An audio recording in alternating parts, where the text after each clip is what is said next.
Oh, no, listen, Pa. I wouldn't cheat you. You know I wouldn't. Now, look here. I'll show you. Let me rub this out here.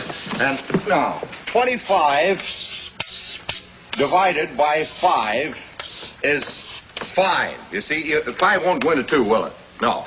But 5 goes into 25 5 times, you see? No, you're wrong, Billy. Now, I'm pretty good mathematician. Now, 5 into 25, 5 won't go into 2, will it? No. But 5 goes into 5 once.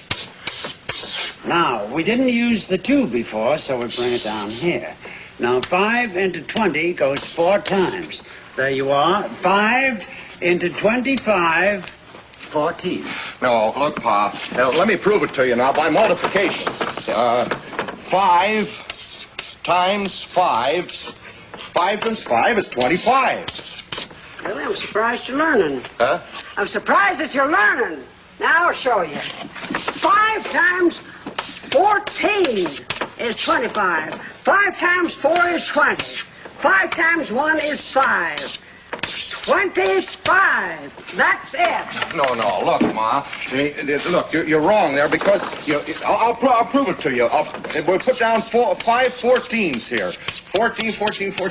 There. Now I'll prove to you by addition that 5 14s is not 25. 4, 8, 12, 16, 20. 21, 22, 23, 24, 25. There you are. Better brush up, Billy. I don't want to see you boys cheated. Join my exam cloud and take free practice tests for Java and Python.